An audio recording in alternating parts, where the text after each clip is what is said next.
Welcome back to What Arty Noobs with General Disturbance, and this is an M40 M43, the Tier 8 American SPG, and we're on the defending spawn of Karelia Assault. Now the name of the driver of this M40 M43 is Harpagon 11, and I think we can tell from the gun that this is the 18-inch howitzer, which means this is an M43. So it's the top gun.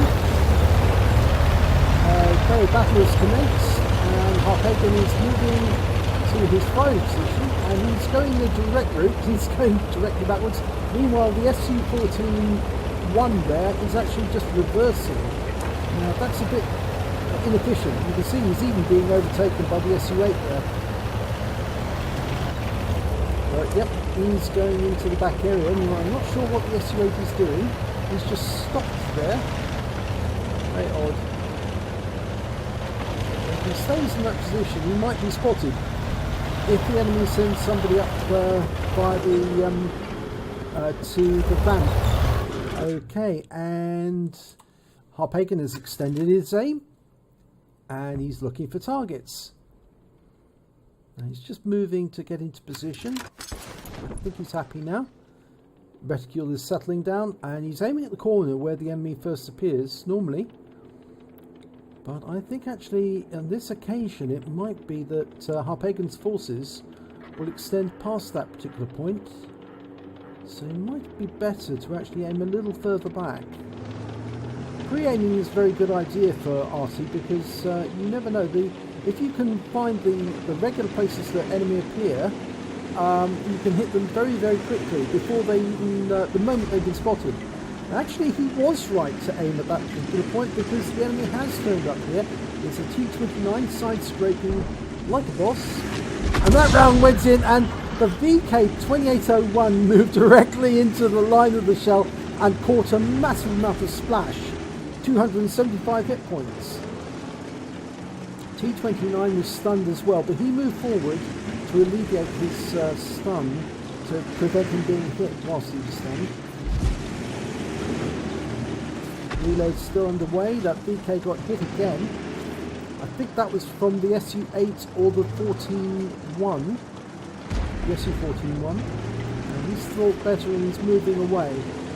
Quite right too, because he's only got 134 hit points left. So if he stays where he is, he's going to be blown away by the next splash. Rounds out on the T-29. Direct hit! 180 hit points, masses of stuns, picking up some stuns straight away.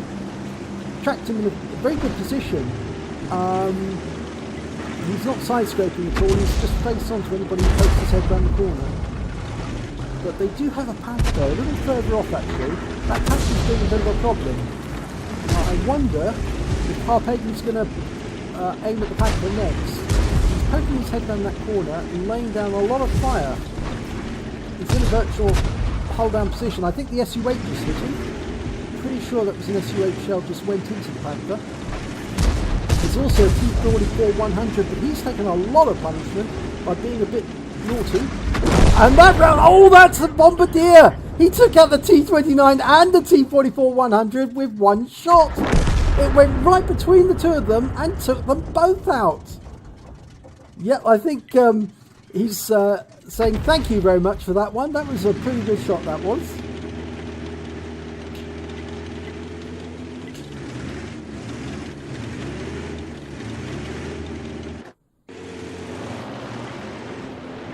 Reload is underway. Now he's turning his attention to the south, because there's only a Cromwell holding up a Hellcat and a Type 62. Waiting for the reload to go in. Almost finished. Almost completed. He's going just past that rock. Try and catch them as they come around the corner. There's an ARL 44 there as well. That poor Cromwell's in a very, very dangerous position. Okay, if he fires around in there, the Cromwell's going to get hit. The ARL is out of the game, but the Hellcat, well, he's not. Round out? Yes. Oh, went too long. And we've lost the Cromwell. And the Hellcat's now free to move up. So's the Type 62. This is cutting off the escape route to the south. So it looks as if Harpagon's going to have to relocate further east to be safe, but he's still got enemy on east of him. So, yep, he's turning his attention back to that Panther, because they need to get rid of that Panther so they can move out to the east. Trouble is, the Panther's gone out of sight temporarily. He's almost finished the load. He's pre-aiming at a spot where he thinks the Panther will appear, and I think it's more than likely he's right. If he pops his head round the corner. Meanwhile, there's an E25 moving up. Hopefully there he is. Hopefully the Revoluise will do something about that E25. But by changing his direction of view, he could have done that by holding down his right hand mouse button and then scrolling his mouse to look at the E25, and that would have held his aim on the Panther. But by doing what he's done, he's going to have to dial in again. The same with this this Ferdinand here. He's just taken out our E25, or Harpagon's team E25, firing around in on the Ferdinand. Gets a 246 hit point splash. 3 critical hits. I think that Ferdinand's going to be staying there a little while he fixes his tracks. Reload underway. The Panther has managed to get past the heavy tank number 6 and it's actually come around. He's now in grid square A7, so he's moved up. He may be moving into the dip. The heavy tank number 6 in the meanwhile is indicating help, so I think he's being hit from behind by the Panther. Yep, it does look as if that's what's going on. Meanwhile, Harpagon's still focusing on the Ferdinand, but nobody's spotting the Ferdinand, so there's no point in looking in this direction. He's fired around in anyway. I don't think the Ferdinand's there. I think the Ferdinand would have moved off by now. It's a long time to wait. So really, Harpagon needs to focus his attention on this Panther. Now, there's only 3 minutes 24 seconds left on the clock. And this is a 10-minute assault battle. There's an OI there. He's very low on health, so he can take that one out, but he can't get a shot on the Panther. He can't get a shot on the E25. The Ferdinand's moving up from the south. Now he can hit the OI. Now he can. Dial in the aim, take it out. Oh, no, it doesn't need to, because the Comet just took him out.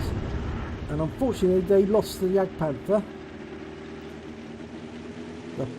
The Panther took him out, and there's the Panther going into the dip. Whoa! Splash killed the Panther. 222 hit points. The shell landed well behind him, but it caught him in the rear where he was weakest, and I think just blew him up in the dip.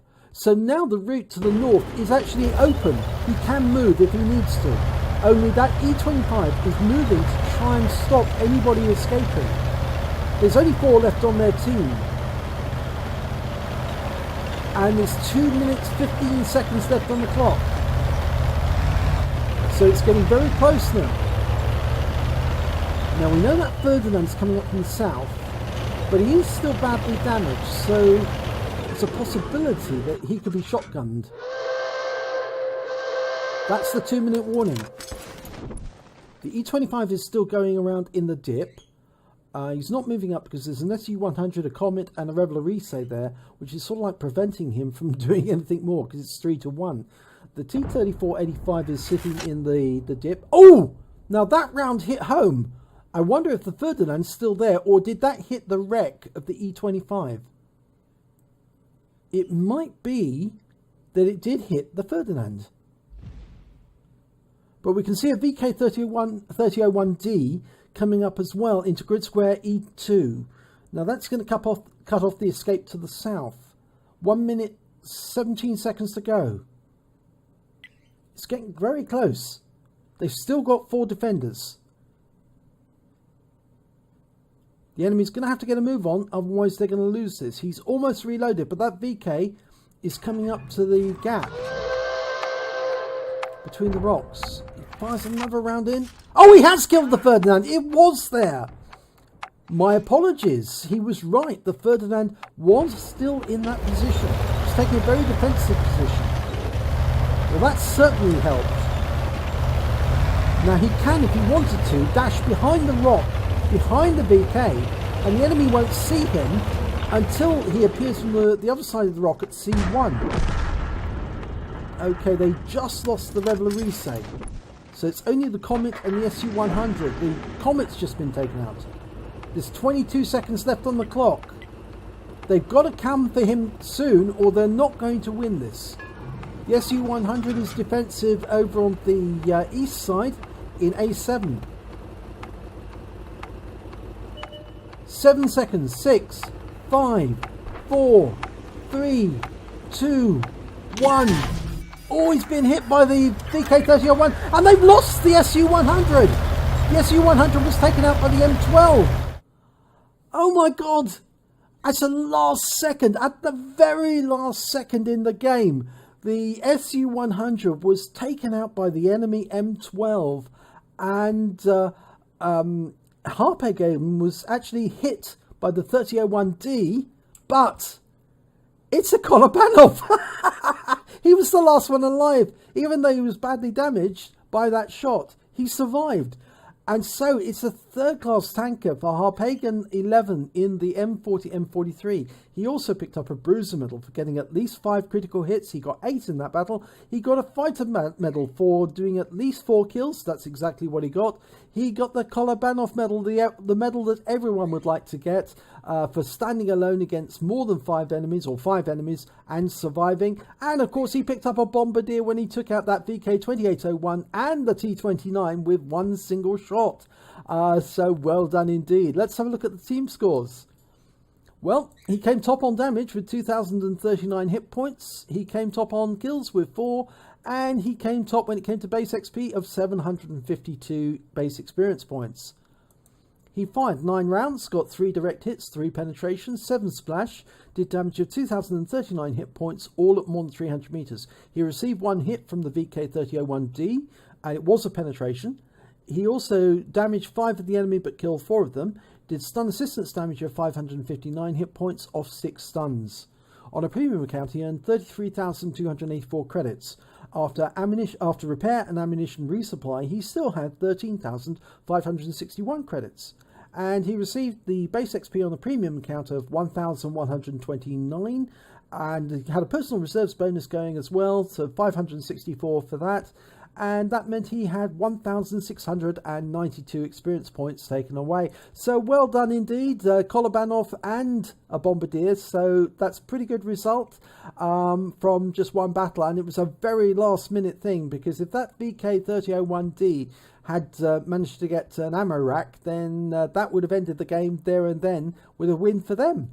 But they took out the SU-100, and that gifted Harpagon a Kolobanov at the very last second, the very last split second, just as the hooter went. So well done, Harpagon. If you enjoyed this replay, please give it a like and do subscribe to our channel, and hopefully it'll be your replay I'll be featuring in our next video.